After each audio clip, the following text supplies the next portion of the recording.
আমরা পবিত্র রমজান মাসের মধ্যে অবস্থান করছি। এই পবিত্র রমজান মাসের আজকের জুমার খুতবায় আমাদের সংক্ষিপ্ত বক্তব্যের বিষয়বস্তু যাকাত।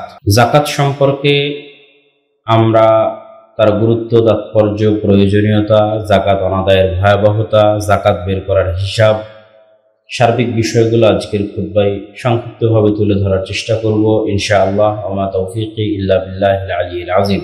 যাকাত শব্দের শাব্দিক অর্থ হচ্ছে বৃদ্ধি পাওয়া। আল্লাহ সুবহানাহু ওয়া তাআলা যাকাত শব্দের নাম এমনভাবে রেখেছেন যে মানুষের দৃষ্টিতে মানুষ দেখছে টাকা পয়সা বের হয়ে যাচ্ছে, আর আল্লাহ সুবহানাহু ওয়া তাআলা বলছেন টাকা বাড়ছে। নামটাই রাখা আছে বৃদ্ধি, তথা যা বাস্তবে ঘটছে তার সম্পূর্ণ বিপরীত নামকরণ করা আছে। বাস্তবে তো ঘটছে টাকা বের হয়ে যাচ্ছে এবং টাকা কমে যাচ্ছে, আর আল্লাহ সুবহানাহু ওয়া তাআলা সেটির নামকরণ করেছেন বিপরীত দিয়ে, যে যাকাত মানে বৃদ্ধি তথা বাড়ছে। এবং আল্লাহ সুবহানাহু ওয়া তাআলা পবিত্র কোরআনে এটি স্পষ্ট ঘোষণাও দিয়েছেন, ওয়া ইয়ামহাকুল্লাহুর রিবা ওয়া ইউরবিস সাদাকাত। আল্লাহ সুবহানাহু ওয়া তাআলা সুদকে কমান আর সাদাকাকে বাড়ান। তো সুদে মানুষ বাহ্যিকভাবে দেখতে পায় বাড়ছে, আল্লাহ বলছেন আমি কমাই। সাদাকায় মানুষ বাহ্যিকভাবে দেখতে পাচ্ছে কমছে, আল্লাহ বলছেন আমি বাড়াই। তথা মানুষের অর্থনৈতিক উত্থান পতনের বিষয়টি বাহ্যিক অর্থে মানুষ যা দেখে বাস্তবে সেটিই হচ্ছে, এটি কখনোই নয়, যা এই যাকাতের নামকরণ এবং এই আয়াত থেকে আমাদের নিকটে স্পষ্ট। যেখানে বাহ্যিক অর্থে আমরা দেখছি সুদে টাকা বাড়ছে, সেখানে আল্লাহ বলছেন আমি কমাই। যেখানে বাহ্যিক অর্থে আমরা দেখছি দান সাদকা যাকাতের টাকা কমে, সেখানে আল্লাহ বলছেন আমি বাড়াই। এবং নামকরণও করা হয়েছে সেভাবে। এই নামের দ্বিতীয় আরেকটি অর্থ হচ্ছে বিশুদ্ধকরণ, পবিত্রকরণ। যাকাত শব্দের দ্বিতীয় আরেকটা শাব্দিক অর্থ হচ্ছে বিশুদ্ধ বা পবিত্র করা।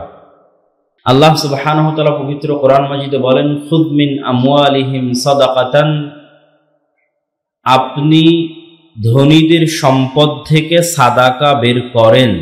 কেন?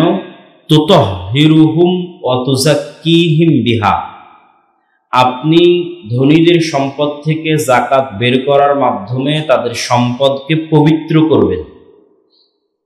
তুতাহহির অপবিত্র থেকে পবিত্র করবেন, ওয়া তুযাক্কি অশুদ্ধ থেকে ভেজাল থেকে বিশুদ্ধ করবেন। তথা দ্বিতীয় আরেকটি অর্থ পবিত্র কোরআনের আয়াত থেকে স্পষ্ট হলো যে যাকাত অনাদায়কৃত সম্পদ মূলত অপবিত্র এবং অশুদ্ধ সম্পদ। যতক্ষণ না সেটি থেকে যাকাত আদায় না করা হচ্ছে ততক্ষণ সেটি পবিত্র হচ্ছে না, বিশুদ্ধ হচ্ছে না। আল্লাহ সুবহানাহু ওয়া তাআলা পবিত্র কোরআন মাজিদে যাকাত আদায়ের আদেশটি সবসময় সালাত আদায়ের আদেশের সাথে সম্পৃক্ত করে রেখেছেন।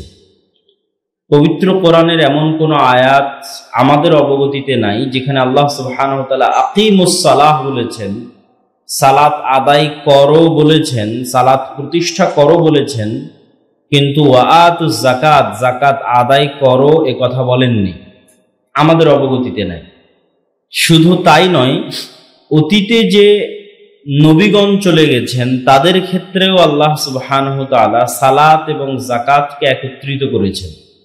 ঈসা আলাইহিস সালাতু ওয়াস সালামকে নিয়ে যখন মারিয়াম আলাইহিস সালাতু ওয়াস সালাম জনসম্মুখে আগমন করলেন এবং আশারাত ইলাইহি, মানুষ যখন জিজ্ঞেস করল যে তুমি এত বড় একটি অঘটন ঘটিয়েছ, মা কানা আবুকা ইমরাআ, তোমার পিতা খারাপ মানুষ ছিলেন না, আর তোমার মা বাগিয়া, ব্যভিচারী ছিলেন না, তো তুমি কিভাবে এত বড় একটি অপরাধ সংঘটিত করলে? তা আল্লাহ সুবহানাহু ওয়া তাআলা বলে রেখেছিলেন তুমি কথা বলবে না, হাত দিয়ে ইশারা করবে, আশারাত ইলাইহি। তো যখন মারিয়াম আলাইহিস সালাতু ওয়াস সালাম কোলের বাচ্চার দিকে ইশারা করলেন, তখন তারা বলল যে কাইফা নুকাল্লিমু মান কানা ফিল মাহদি সাবিয়্যা, ওই বাচ্চার সাথে কিভাবে আমরা কথা বলবো যে এখনই কোলের বাচ্চা? তখন কোল থেকে ঈসা আলাইহিস সালাতু ওয়াস সালাম বলে উঠছেন, ইন্নী আব্দুল্লাহ আতানিয়াল কিতাবা ওয়া জাআলানি নাবিয়্যা। আমি ঈসা আল্লাহর বান্দা, আল্লাহ সুবহানাহু ওয়া তাআলা আমাকে নবী করে পাঠিয়েছেন। বলতে বলতে তিনি বলছেন, ওয়া আওসানি বিসসালাতি ওয়াজ যাকাতি মা দুমতু হাইয়া। আর আল্লাহ, আমি ঈসা, আমাকে আদেশ করেছেন যে আমি যতদিন বেঁচে থাকবো ততদিন যেন সালাত আদায় করি আর যাকাত আদায় করি। ওয়া আওসানি বিসসালাতি ওয়াজ যাকাতি, ঈসা আলাইহিস সালাতু ওয়াস সালাম বলছেন। তথা অতীতে চলে যাওয়া যত নবী আছে তাদের ক্ষেত্রেও এই দুইটা আদেশ আল্লাহ সুবহানাহু ওয়া তাআলার পক্ষ থেকে কমন, যে সালাত আদায় করতে হবে, সালাত প্রতিষ্ঠা করতে হবে, যাকাত প্রদান করতে হবে। সুতরাং আমাদের মাথা, আমাদের ব্রেন এবং আমাদের মস্তিষ্কে সালাতের যে গুরুত্ব আমাদের ব্রেনে আছে, আপনাকে বুঝতে হবে ইসলামে হুবহু সেই গুরুত্ব যাকাতের। আপনি যতটুকু বুঝেন যে সালাতের এই গুরুত্ব, তো হুবহু অতটুকুই গুরুত্ব যাকাতের। এতটুকু আপনার কাছে পরিষ্কার থাকতে হবে। মানুষ ভেদে, মানুষের কাছে যার কাছে যেমন সালাতের গুরুত্ব, তাকে মনে করতে হবে যে আমি সালাতকে যতটা গুরুত্ব মনে করছি ইসলামের দৃষ্টিতে, এর চেয়ে কোনো দিক থেকে কম যাকাত নয়, বরং হুবহু সেই গুরুত্বই হচ্ছে যাকাতের। এবং এই জন্যই রাসূলুল্লাহ সাল্লাল্লাহু আলাইহি ওয়াসাল্লাম ইসলামের যে স্তম্ভগুলোর বর্ণনা দিয়েছেন, সেই স্তম্ভগুলোর বর্ণনা দিতে গিয়ে বুনিয়াল ইসলামু আলা খামসিন, ইসলাম 5টি স্তম্ভের উপর প্রতিষ্ঠিত। শাহাদাত আল্লা ইলাহা ইল্লাল্লাহ, এই সাক্ষ্য দেওয়া যে আল্লাহ ব্যতীত কোনো মাবুদ নেই এবং মুহাম্মদ আল্লাহর রাসূল, তথা তাওহীদ এবং রিসালাতের সাক্ষ্য দেওয়া। ওয়া ইকামিস সালাত ওয়া ইতাইজ যাকাত, এবং সালাত প্রতিষ্ঠা করা, যাকাত প্রদান করা। ওয়া সাওমে রমাদান, রমাদান মাসে সিয়াম পালন করা। আর আল্লাহ সুবহানাহু ওয়া তাআলার ঘর হজ্জ বাইতুল্লাহিল হারাম লিমান ইসতাতাআ ইলাইহি সাবিলা, যার পক্ষে সম্ভব হজ করা, তার পক্ষে জীবনে একবার হজ সম্পাদন করা। তাহলে ইসলামের যে 5টি মৌলিক ফরজ কাজ আছে, সেই 5টি মৌলিক ফরজ কাজের একটি হচ্ছে যাকাত। যাকাত দিলে আমরা বাহ্যিকভাবে দেখতে পাচ্ছি আমাদের সম্পদ কমছে। আল্লাহ সুবহানাহু ওয়া তাআলা কি বলছেন আমরা দেখি। ইয়া আইয়ুহাল্লাযীনা আমানু আনফিকু মিন তাইয়্যিবাতি মা কাসাবতুম ওয়া মিম্মা আখরাজনা লাকুম মিনাল আরজ। হে ঈমানদারগণ, আনফিকু, তোমরা ব্যয় করো, মিন তাইয়্যিবাতি মা কাসাবতুম, যা পবিত্র তোমরা উপার্জন করো, ওয়া মিম্মা আখরাজনা লাকুম মিনাল আরজ, আর আমি তোমাদের জন্য জমিন থেকে যা বের করে দিই। তোমরা যা উপার্জন করো এবং আমি তোমাদের জন্য জমিন থেকে যা বের করে দিই, সেগুলো তোমরা আল্লাহ সুবহানাহু ওয়া তাআলার রাস্তায় ব্যয় করো। আর এক আয়াতে আল্লাহ সুবহানাহু ওয়া তাআলা বলেন, ওয়া আতু হাক্কাহু ইয়াওমা হাসাদিহ, তোমরা যেই দিন জমিনের ফসল কাটবে সেই দিন জমিনের ফসলের হক আদায় করো, পৌঁছে দাও। আর এক আয়াতে আল্লাহ সুবহানাহু ওয়া তাআলা বলেন যে হাক্কুম মা'লুম, তোমাদের সম্পদের মধ্যে লিসসাইলি ওয়াল মাহরুম, ভিক্ষুক, ফকির, মিসকিন এবং অসহায় মানুষের নির্ধারিত হক আছে, অধিকার আছে। অধিকার বিষয়টি কেমন? আমি আপনার থেকে টাকা ধার নিলাম, ধার নেওয়ার পর যেমন আমি ফেরত দিতে বাধ্য, টাকাটা আপনার, ঠিক তেমনি আপনার সম্পদের যাকাত আদায় করা হয়নি মানে আপনি অন্যের সম্পদ ভক্ষণ করছেন, এমনটাই আল্লাহ বলছেন। যে সম্পদটা আসলে অন্যের, কিন্তু ভক্ষণ করছেন আপনি। এটা স্বাভাবিক দানের মতো নয়। স্বাভাবিক দানে সম্পদ আপনার, চাইলে দান করতে পারেন, চাইলে নাও করতে পারেন। কিন্তু যাকাতের বিষয়টি হচ্ছে, যদি আপনি যাকাত আদায় না করেন তাহলে আপনি আসলে অন্যের, আর একজনের সম্পদের মালিক, সেই মালিকের সম্পদ আপনি জোরপূর্বক ভক্ষণ করছেন, যা আল্লাহ বলছেন। এই জন্য আল্লাহ সুবহানাহু ওয়া তাআলা যাকাতের বিষয়ে শাস্তির কথা উল্লেখ করেছেন খুব কঠোর এবং শক্তভাবে। ওয়াল্লাযীনা ইয়াকনিজুনা আয-যাহাবা ওয়াল ফিদ্দা ওয়া লা ইউনফিকুনাহা ফি সাবিলিল্লাহ, যারা স্বর্ণ এবং রৌপ্য জমা করে রাখে এবং সেখান থেকে যাকাত বের করে না, ফাবাশশিরহুম বিআযাবিন আলীম, তাদেরকে কঠোর শাস্তির সুসংবাদ দিন। কঠোর শাস্তির কি সুসংবাদ হয়? কঠোর শাস্তির হবে দুঃসংবাদ। কিন্তু আল্লাহ সুবহানাহু ওয়া তাআলা ঠাট্টা করে বলছেন ফাবাশশিরহুম বিআযাবিন আলীম, তাদেরকে সুসংবাদ দিন যে তাদের জন্য বিশাল বড় সুসংবাদ অপেক্ষা করছে, কঠোর ও কঠিন শাস্তির। কি সেই সুসংবাদ? ইয়াউমা ইউহমা আলাইহা ফি নারি জাহান্নাম ফাতুকওয়া বিহা জিবাহুহুম ওয়া জুনুবুহুম ওয়া যুহুরুহুম। এই স্বর্ণ এবং এই চাঁদি জাহান্নামের আগুনে ছ্যাঁক দেওয়া হবে। ইউহমা, ছ্যাঁক দেওয়া, আগুনে ধরা। জাহান্নামের আগুনে যখন ওই স্বর্ণ এবং চাঁদি গরম হয়ে যাবে, তখন তাদের পিঠ, পার্শ্বদেশ, তাদের ঘাড়, ফাতুকওয়া বিহা জিবাহুহুম ওয়া জুনুবুহুম ওয়া যুহুরুহুম, তখন ওই গরম স্বর্ণ এবং চাঁদি তাদের পিঠ এবং পার্শ্বদেশে লাগানো হবে এবং তাদেরকে বলা হবে হাযা মা কানাজতুম লিআনফুসিকুম, এটাই সেটা যা তোমরা তোমাদের জন্য দুনিয়াতে জমা করে রেখেছিলে। ফাযুকু মা কুনতুম তাকনিজুন, অতএব কেমন মজা লাগে সেই মজাটা অনুভব করো। তথা স্বর্ণ এবং চাঁদি যখন ছ্যাঁক দেওয়া হবে তখন তো কখনোই মজা লাগা সম্ভব নয়, কষ্ট লাগবে। কিন্তু আল্লাহ সুবহানাহু ওয়া তাআলা বলছেন কেমন মজা লাগে সেটা অনুভব করো। ফাযুকু, যাকা ইয়াযুকু, এই শব্দের অর্থ হচ্ছে সুস্বাদু খাবারের স্বাদ আস্বাদন করা। উর্দুতেও বলে যে ইস খানে কা জায়কা বহুত লজিজ থা। জায়কা মানে স্বাদ, খুব সুন্দর স্বাদ। তথা আপনাদের রান্নার সর্বোচ্চ যে রান্না হতে পারে, বিরিয়ানি হোক, কাবাব হোক, সেটা মুখে দিলে যে সুস্বাদু স্বাদটা আস্বাদন করা হয়, সেটা আল্লাহ বলছেন এই ছ্যাঁকটা কত সুস্বাদু সেটা আস্বাদন করে। তথা এখানেও আল্লাহ সুবহানাহু ওয়া তাআলা ঠাট্টা করে কথা বলছেন যে এই সেই সম্পদ যা তোমরা দুনিয়াতে জমা করে রেখেছিলে, এই সম্পদের মজাটা কেমন, সুস্বাদু স্বাদটা কেমন সেটা আস্বাদন করো। যেহেতু এটা সুসংবাদ, কঠোর ও কঠিন শাস্তির সুসংবাদ, সেহেতু সুসংবাদের স্বাদ তো অবশ্যই মজা হবে। এই জন্য আল্লাহ সুবহানাহু ওয়া তাআলা সুসংবাদও দিচ্ছেন এবং মানুষকে বলতেছেন এটা কেমন মজাদার, কেমন টেস্টি সেটা অনুভব করো। সম্মানিত উপস্থিতি, আল্লাহ সুবহানাহু ওয়া তাআলা পবিত্র কোরআন নারা কায়দা বলেন ওয়ালা ইয়াহসাবান্নাল্লাযীনা ইয়াবখালুনা বিমা আতাহুমুল্লাহু মিন ফাজলিহি হুয়া খায়রাল লাহুম বাল হুয়া শাররুল লাহুম। যারা কৃপণতা করত, তাদের সম্পদ তাদের কাছে জমা করে রেখেছে, যাকাত বের করেনি, তারা যেন মনে না করে যে এই সম্পদ তাদের জন্য কল্যাণকর হবে, বরং এই সম্পদ হুয়া শাররুল লাহুম, তাদের জন্য অকল্যাণকর হবে। কিভাবে?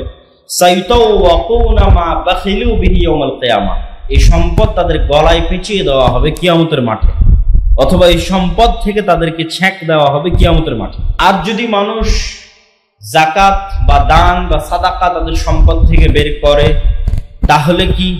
আল্লাহ সুবহানাহু ওয়া তাআলা বলছেন মাসালুল লাযীনা ইউনফিকুনা আমওয়ালাহুম ফি সাবিলিল্লাহ কামাসালি হাববাতিন আমবাতাত সাবআ সানাবিলা ফি কুল্লি সুম্বুলাতিন মিআত হাব্বাহ। কোন মানুষ যখন একটি পয়সা আল্লাহ সুবহানাহু ওয়া তাআলার রাস্তায় দান করে, তখন ওই একটি পয়সা একটি বীজ দানার ন্যায়। যে বীজ দানা কৃষক রোপণ করে, ধরেন ধানের বীজ কৃষক রোপণ করেছে, ওই ধানের বীজ আস্তে আস্তে গাছ হয়, গাছ হওয়ার পর সেখানে 7-8টা শীষ হয়, ওই 7-8টা শীষের প্রত্যেকটা শীষে 5-10টা করে ধান ধরে। কিন্তু বীজ রোপণ করা হয়েছিল একটা, সেই একটা বীজ থেকে 50টা বা 100টা ধানের দানা বা 500 বা 600 বা 700 ধানের দানা জন্ম নিচ্ছে। তো আল্লাহ সুবহানাহু ওয়া তাআলা বলছেন কেউ যখন একটা টাকা ব্যয় করে, তখন সে যেন পরকালে একটা বীজ রোপণ করলো। আজকে দান করলেন তো আজকে একটা গাছ লাগালেন, এবং আল্লাহ সুবহানাহু ওয়া তাআলা এই গাছটাকে বাড়ানোর দায়িত্ব আল্লাহ নিয়েছেন। এখানে যে বীজ রোপণ করা হলো সেই বীজের যত্নের দায়িত্ব কৃষক নিয়েছে, দুনিয়াতে যে ধানের বীজ রোপণ করা হয়েছে। আর দানের মাধ্যমে জান্নাতে যে বীজ রোপণ করা হলো সেটার যত্ন নেওয়ার দায়িত্ব আল্লাহ নিয়েছেন। আল্লাহ সুবহানাহু ওয়া তাআলা বলছেন কামাসালে হাব্বাতিন আমবাতাত সাবআ সানাবিলা, এটার থেকে 7টা শীষ হবে, প্রত্যেকটা শীষে 100টা করে দানা ধরবে, তথা একটা বীজ, একটা দান 700টাতে পরিণত হবে। ওয়াল্লাহু ইউদাইফু লিমান ইয়াশা, আর আল্লাহ চাইলে এটাকে বাড়াতেই থাকবেন, বাড়াতেই থাকবেন। তথা মানুষ যখন আল্লাহ সুবহানাহু তাআলার কাছে দেয়, তারা কাইতে আল্লাহ সুবহানাহু তাআলা ওয়ামা আনফাকতুম মিন শাইইন ফাহুয়া ইখলিফুহু, যখন তোমরা কোনো কিছু দান করো তখন সেটার দায় দায়িত্ব, দেখাশোনার দেখভালের দায়িত্ব আল্লাহ সুবহানাহু ওয়া তাআলা নেন। এটা হারিয়ে যায় না, তোমাদের জন্য জমা থাকে। ওয়া হুয়া খায়রুর রাযিকিন, আর আল্লাহ হচ্ছে সর্বোত্তম রিজিক দাতা। তথা যখনই মানুষ কোনো কিছু দান করে, যাকাত দেয়, তখন এটা আসলে কখনো হারিয়ে যায় না, নষ্ট হয় না। এটা আল্লাহ সুবহানাহু ওয়া তাআলার দরবারে গিয়ে সেভিংস হিসেবে জমা হয় এবং আল্লাহ সুবহানাহু ওয়া তাআলা সেটা বাড়াতেই থাকেন। ওয়া রাহমাতি ওয়াসিআত কুল্লা শাই ফাসাআকতুবুহা লিল্লাযিনা ইয়াত্তাকুনা ওয়া ইউতুনা যাকাত। আমার রহমত বিশাল প্রশস্ত, যারা আল্লাহ সুবহানাহু ওয়া তাআলার রাস্তায় দান করে তাদের এই দান আল্লাহ সুবহানাহু ওয়া তাআলা সংরক্ষণ করেন এবং নিজের কাছে লিপিবদ্ধ করে রাখেন। যাকাত অনাদায়ের ক্ষেত্রে কি কি ধরনের শাস্তি হতে পারে তা রাসূলুল্লাহ সাল্লাল্লাহু আলাইহি ওয়াসাল্লামও কিছু হাদিসে আমাদের সামনে তুলে ধরেছেন। আমরা যেমন আয়াতে দেখলাম, ঠিক হাদিসে রাসূলুল্লাহ সাল্লাল্লাহু আলাইহি ওয়াসাল্লাম তুলে ধরেছেন। তিনি বলেন, মা মিন আহাদিন লা ইউআদ্দি যাকাতা মালিহি ইল্লা মুসিলা লাহু ইয়াউমাল কিয়ামাতি শুজাআন আকরা। যে কোনো ব্যক্তি যে তার সম্পদের যাকাত আদায় করেনি, তার সম্পদকে কিয়ামতের মাঠে বিষাক্ত সাপে রূপান্তর করা হবে। হাত্তা ইতাওয়াকু বিহি উনুকাহ, এবং এই বিষাক্ত সাপকে তার গলায় পেঁচিয়ে দেওয়া হবে এবং এই বিষাক্ত সাপ তাকে ছোবল মারতে থাকবে আর বলতে থাকবে, আনা কানজু আনা মালু, আমি তোমার সেই সঞ্চিত সম্পদ যা তুমি দুনিয়াতে জমা করে রেখেছো। তো মানুষের যাকাত অনাদায়ের ধরনের উপর ভিত্তি করে শাস্তির ধরনের ভিন্নতা আসবে। মানুষ যদি স্বর্ণ এবং রৌপ্যের যাকাত বের না করে, তাহলে স্বর্ণ এবং রৌপ্যকে ছেক দিয়ে বলা হবে যে এটা তোমার সেই যাকাত যা তুমি আদায় করোনি। মানুষ যদি বাকি ব্যবসায়িক সম্পদ, টাকা পয়সা, তার যাকাত বের না করে, তাহলে সেটাকে সাপে রূপান্তর করে ছোবল দিয়ে বলা হবে এটা তোমার সম্পদ যার তুমি যাকাত আদায় করোনি। মানুষ যদি গরু, ছাগল, উট, ভেড়া, মহিষ, চতুষ্পদ জন্তুর যাকাত বের না করে, তাহলে চতুষ্পদ জন্তুকে শিং দেওয়া হবে, বড় বড় খুর দেওয়া হবে। সে তার মালিককে কিয়ামতের মাঠে ডলতে থাকবে এবং শিং দিয়ে গুদা মারতে থাকবে আর বলতে থাকবে, আমি তোমার সেই সম্পদ যার তুমি যাকাত আদায় করো। তথা যেই সম্পদের যাকাত আদায় করা হয়নি, ওই সম্পদের ভিন্নতার সাথে সাথে শাস্তির ভিন্নতা হবে। স্বর্ণ রৌপ্যের যাকাত আদায় করা হয়নি, তার শাস্তি ভিন্ন, মানে ধরন ভিন্ন। তারপরে টাকা পয়সার যাকাত আদায় করা হয়নি, তার ধরন ভিন্ন। চতুষ্পদ জন্তুর যাকাত আদায় করা হয়নি, তার ধরন ভিন্ন।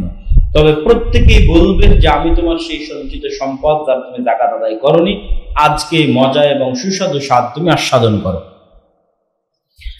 যাকাত আদায়ের আরেকটি শাস্তি দুনিয়াতে মানুষ ভোগ করে থাকে, সেটি হচ্ছে রাসূলুল্লাহ সাল্লাল্লাহু আলাইহি ওয়াসাল্লাম বলেন, মা মানাআ কওমুন আয-যাকাত ইল্লা ইবতালাহুমুল্লাহ বিস-সিনিন।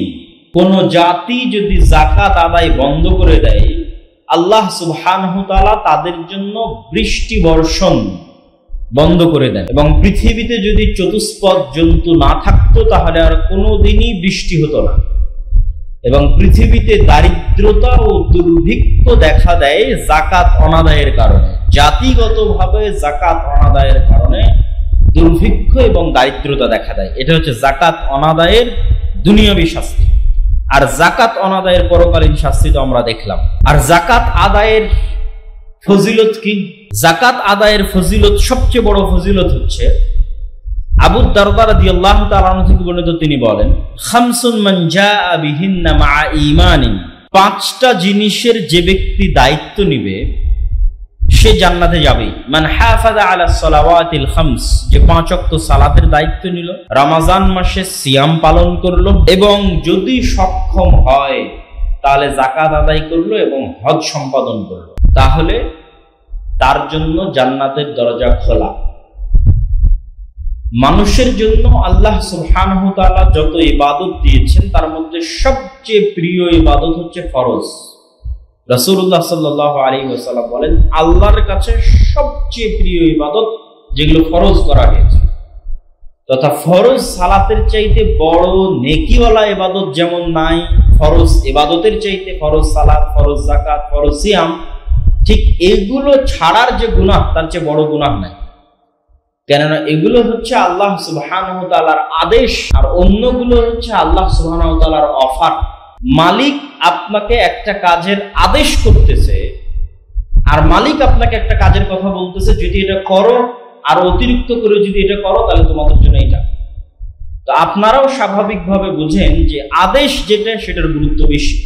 যেটার জন্য আমি চাকরিতে জয়েন করেছি, যেটা আমার মূল মেইন ডিউটি, যে ডিউটির উপর আমার বেতন নির্ধারিত, তার অতিরিক্ত কাজের জন্য মালিক বিভিন্ন অফার দিতে পারে। সুতরাং আর যত আমল আখলাক ইবাদত আছে সেগুলোর জন্য শুধু অফার থাকতে পারে, কিন্তু যেটার জন্য আমি মুসলমান হয়েছি, মুসলমান হওয়ার যেটা মূল ডিউটি এবং আল্লাহর যেটা প্রধান আদেশ, সেটা করলে আল্লাহ সুবহানাহু ওয়া তাআলা যত খুশি হন, অন্য কোনোটাতে তত খুশি হন না। সেটা রাসূল সাল্লাল্লাহু আলাইহি ওয়াসাল্লাম যে 5টা ইবাদতের কথা বলেছেন, যদিও গরিবদের জন্য শুধু 2টা, সালাত এবং সিয়াম, আর বাকিগুলো শর্ত সাপেক্ষে। ঈমান আনয়নের পর যাকাত এবং হজ শর্ত সাপেক্ষে। সম্মানিত উপস্থিতি, আমরা এবার দেখব যাকাত কখন ফরজ হয় এবং যাকাত আমরা কিভাবে আদায় করব। যাকাত ফরজ হওয়ার ক্ষেত্রে রাসূলুল্লাহ সাল্লাল্লাহু আলাইহি ওয়াসাল্লামের হাদিসগুলোকে যদি আমরা একত্রিত করি, তাহলে 2টি শর্ত পূরণ হলে মানুষের উপর যাকাত ফরজ হয়। একটি শর্ত হচ্ছে নিসাব পরিমাণ সম্পদের মালিক হলে, 2 নম্বর শর্ত হচ্ছে নিসাব পরিমাণ সম্পদের উপর 1 বছর অতিক্রম করলে। নিসাব পরিমাণ সম্পদ কি?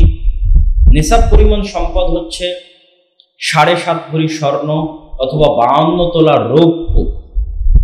এই সমপরিমাণ বর্তমান বাজার দর অনুযায়ী যদি কারো নিকটে সম্পদ থাকে, কোন সম্পদ? যাকাতযোগ্য সম্পদ।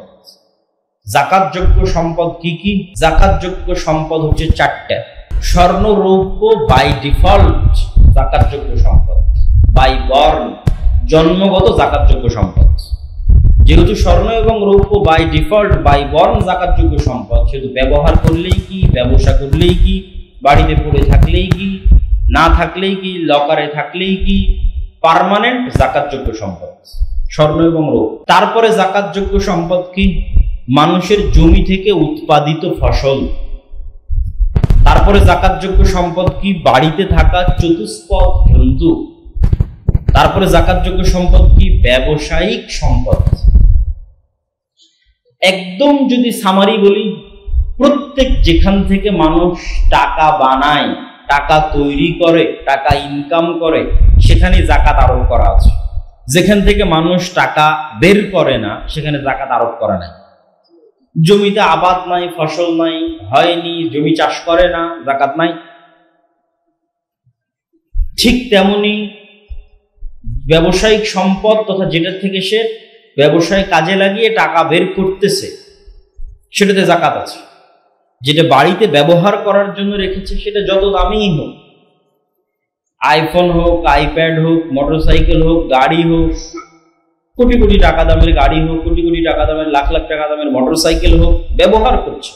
লাখ লাখ টাকা দামের ঘড়ি হোক, বাড়িতে ব্যবহার করছে। বিশাল বড় বাংলো, ফ্ল্যাট, যা ব্যবহার করছে তার উপর যাকাত নাই। যা ব্যবসায় লাগিয়ে ইনকাম করছে তার উপর যাকাত আছে, আর যা ব্যবহার করছে তার উপর যাকাত নাই। আরো একদম সারমর্ম কথা হচ্ছে, যেখান থেকে টাকা ইনকাম করা হয় সেখানেই যাকাত, আর যেখানে ইনকাম করা হয় না সেখানে যাকাত নাই। তাহলে এই 4টা হচ্ছে যাকাতযোগ্য সম্পদ। এই যাকাতযোগ্য সম্পদগুলো বিশেষ করে 3টাকে আমাদের হিসাবে নিয়ে আসতে হবে। স্বর্ণ রৌপ্যকে আমাদের হিসাবে নিয়ে আসতে হবে। স্বর্ণ রৌপ্যের বিপরীতে প্রচলিত ক্যাশ মানি, ডলার হোক, রিয়াল হোক, টাকা হোক, সেটাকে হিসাবে নিয়ে আসতে হবে। ব্যবসায়িক সম্পদকে হিসাবে নিয়ে আসতে হবে। এই 3টাকে হিসাবে নিয়ে আসতে হবে। বাকি 2টা ফসল, সেটার হিসাব ভিন্ন। চতুষ্পদ জন্তু, সেটার হিসাব ভিন্ন। চতুষ্পদ জন্তুর হিসাব আলাদা, ফসলের হিসাব আলাদা। তাহলে স্বাভাবিকভাবে 3টা জিনিসের হিসাব আমাদেরকে করতে হবে। আমার কাছে বাড়িতে ব্যবহার্য আমার স্ত্রী কন্যা, তাদের স্বর্ণ রৌপ্য কতটুকু আছে, আমার কাছে ক্যাশ মানি, টাকা, যে কোনো দেশের কারেন্সি হোক না কেন, ডিপোজিট হোক, বিকাশে হোক, নগদে হোক, সঞ্চয়পত্র হোক, যে টাকার মালিক আমি ক্লেম করতে পারি যে আমি এটার মালিক, এরকম যে কোনো মালিকানাধীন সম্পদ এখন আমার কাছে আছে, অথবা ব্যাংকে আছে, অথবা মোবাইলে আছে, যেখানেই থাক, আমার মালিকানায়, সেটা হিসাবে নিয়ে আসতে হবে। হিসাবে নিয়ে আসার পর দেখতে হবে আমি নিসাব পরিমাণ সম্পদের মালিক হচ্ছে কিনা।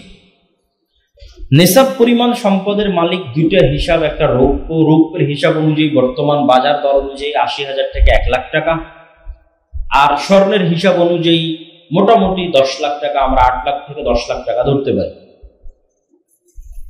যদিও বেশিরভাগ ফুকাহায়ে কেরামের মতামত হচ্ছে যে মানুষ গরিব মিসকিনদের দিকে তাকিয়ে রৌপ্যের হিসাব অনুযায়ী যাকাত বের করুক।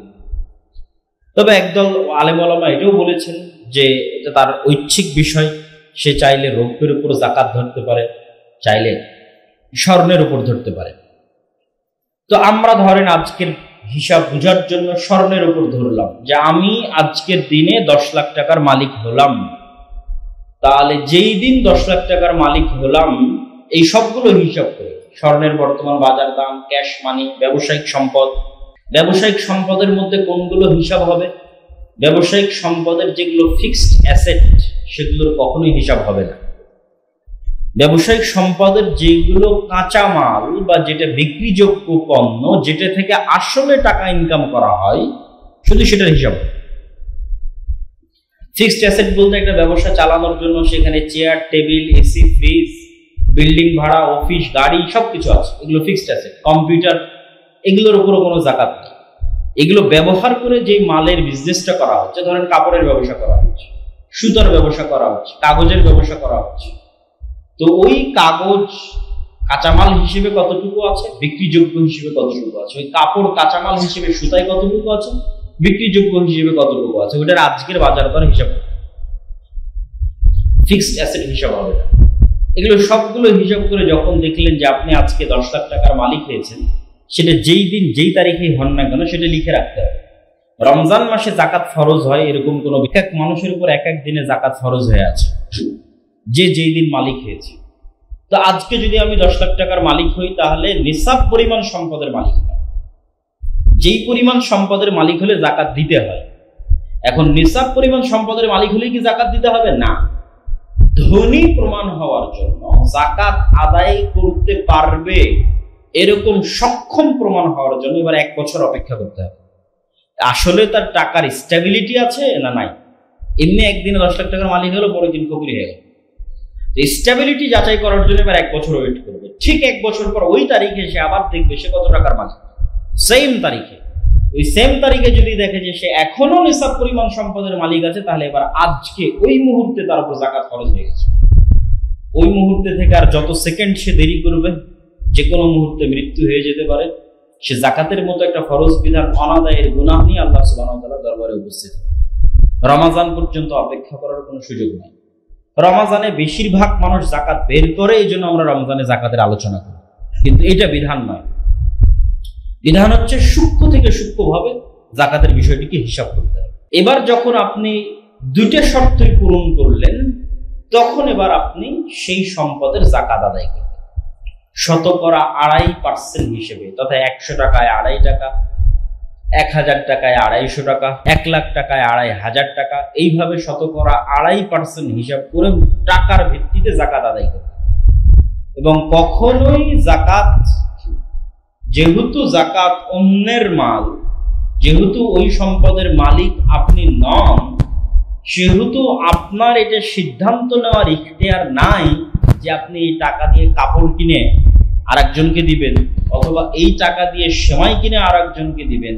এই সিদ্ধান্ত নেওয়ার ইখতিয়ার তখনই থাকে যখন ওই টাকার মালিক আপনি, যখন আপনি ক্লেইম করছেন যে এই টাকার মালিক আমি, কিন্তু আল্লাহ সুবহানাহু ওয়া তাআলা বলছে এই টাকার মালিক আপনি নন, এই টাকার মালিক হকদার।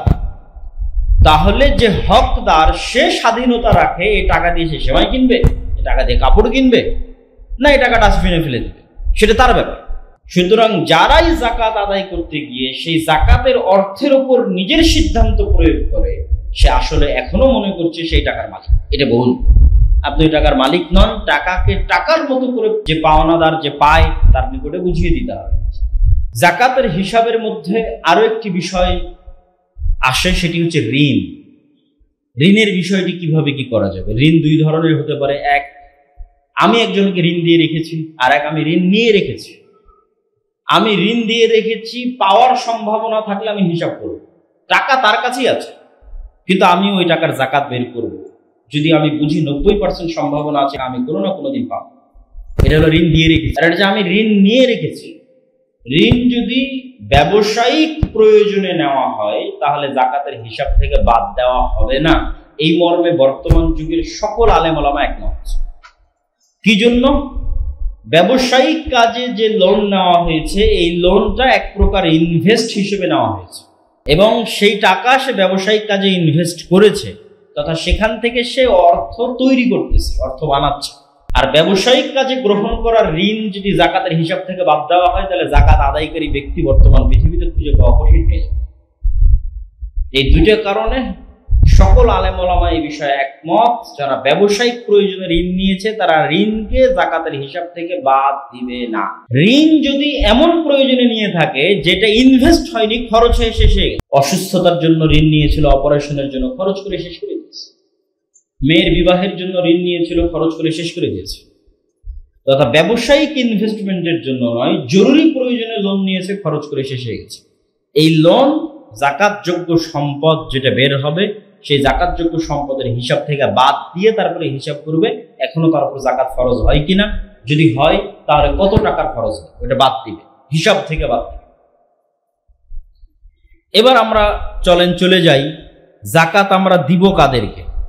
আল্লাহ সুবহানাহু ওয়া তাআলা জাকাতের খাতগুলো নির্ধারণ করে দিয়েছেন। 8টা খাত জাকাতের জন্য নির্ধারিত। ইন্নামাস সাদাকাতু লিল ফুকারা, জাকাতের 1 নম্বর হকদার হচ্ছে ফকিররা। 2 নম্বর হকদার হচ্ছে ওয়াল মাসাকিন, মিসকিন। ফকির আর মিসকিনের মধ্যে পার্থক্য কি? যে চেয়ে বেড়ায় সে ফকির, আর যে চায় না কিন্তু অসহায় অবস্থায় আছে, আপনার পাড়া প্রতিবেশী আত্মীয় স্বজন, সে মিসকিন, তার খোঁজ নিতে। 3 নম্বর হচ্ছে ওয়াল আমিলিনা আলাইহা, যারা জাকাতের জন্য কাজ করে। রাষ্ট্র চাইলে জাকাত আদায়কারী ব্যক্তি যারা আছে তাদের বেতন জাকাত থেকে দিতে পারে। ওয়াল মুআল্লাফাতু কুলুবুহুম, হিন্দু, বৌদ্ধ, ইহুদি, খ্রিস্টান, গরিব, অন্তর ইসলামের দিকে মায়ের, তাদের ফাইন্যান্সিয়াল সেফটির জন্য জাকাতের একটা অংশ তাদের জন্য বরাদ্দ রাখতে হবে। আজকের পৃথিবীতে মানুষ ইসলাম গ্রহণ করতে পারে না। ভারতের অসংখ্য হিন্দু ইসলামের প্রতি আগ্রহী, কিন্তু ইসলাম গ্রহণ করতে পারে না ফাইন্যান্সিয়াল সাপোর্ট না থাকার কারণে। যে কেউ তাকে সাপোর্ট দিবে, দিয়ে তাকে আবার নতুন ভাবে বড় হওয়ার সুযোগ দিবে, এই সুযোগটা দেওয়া হয়। এই ধরনের নমুসলিম অথবা ইসলামের প্রতি আগ্রহী ব্যক্তিদের জন্য জাকাত বের করা যায়। অফির রেকাব, কৃতদাস, গোলাম, যে তার মালিককে নির্দিষ্ট পরিমাণ টাকা দিলে তার মালিক তাকে মুক্ত করে দিবে। এই কৃতদাস গোলাম যদি জাকাত আদায়কারী ব্যক্তিদের কাছে গিয়ে বলে, অথবা জাকাত আদায়কারী ব্যক্তি জানে যে অমুক গোলাম, অমুক কৃতদাস, তার মালিককে এত টাকা দিলে সে মুক্ত হয়ে যাবে, তাহলে ওই ব্যক্তির মুক্তির জন্য জাকাতের সম্পদ সেখানে দেওয়া যাবে। ওয়াল গারিমুন, যারা ঋণগ্রস্ত, ঋণে জর্জরিত, একটা মানুষ ঋণগ্রস্ত, ঋণ পরিশোধ করতে পারছে না, এই ঋণগ্রস্ত, ঋণে জর্জরিত মানুষ সে যে পারপাসে ঋণ করবে, তার ঋণ পরিশোধের জন্য জাকাতের অর্থ প্রদান করা যাবে। ফি সাবিলিল্লাহ, আল্লাহর রাস্তায়। ফি সাবিলিল্লাহ, আল্লাহর রাস্তার 1 নম্বর জিহাদ। জিহাদ ফি সাবিলিল্লাহ, কিতাল ফি সাবিলিল্লাহ, 1 নম্বর হচ্ছে জিহাদ।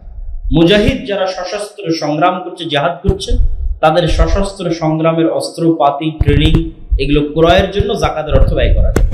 2, ইলাউ কালিমাতিল্লাহ, আল্লাহর দ্বীনকে উঁচু করার জন্য যে কোনো কাজ, আল্লাহর দ্বীনের প্রচারের জন্য যে কোনো কাজ করা হচ্ছে, মাদ্রাসা হোক, দাওয়াতি কার্যক্রম হোক, যে কোনো কাজ, যে কাজে আল্লাহ সুবহানাহু ওয়া তাআলার দ্বীনের খেদমত করা হচ্ছে, সেগুলো 2 নম্বরে ফি সাবিলিল্লাহর অন্তর্ভুক্ত হবে।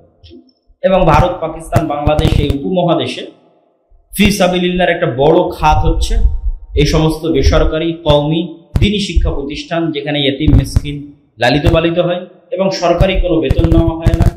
এই সম্পদের উপর ভিত্তি করেই প্রতিষ্ঠানগুলো আলেম তৈরি করে এবং দ্বীনের খেদমত করে যায়। শেষ নাম্বার, ইবনুস সাবিল, পথের পথিক। পথের পথিকের গুরুত্ব পবিত্র কোরআনে বিভিন্ন জায়গায় দেওয়া আছে।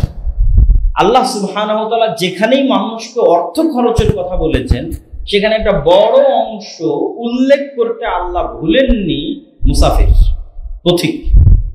এবং আমি এই জিনিসটা আমার বাইরের বিভিন্ন দেশ সফরে, ভারত পাকিস্তান সফরে শিখেছি যে বিভিন্ন শহরে মানুষের, মুসলমানদের জাকাতের অর্থ দিয়ে মুসাফির খানা পরিচালিত, নাম হচ্ছে মুসাফির খানা, তথা আবাসিক হোটেলের মতো সার্ভিস, কিন্তু একদম বিনামূল্যে। মুসাফির আসছে উঠছে, হ্যাঁ নির্ধারিত দিন আছে যে মাসকে মাসকে বছরকে বছর সে থাকবে এরকম না, 3 দিন 7 দিন 10 দিন নির্ধারিত দিন আছে, এন্ট্রির সময় সে বুকিং দিবে।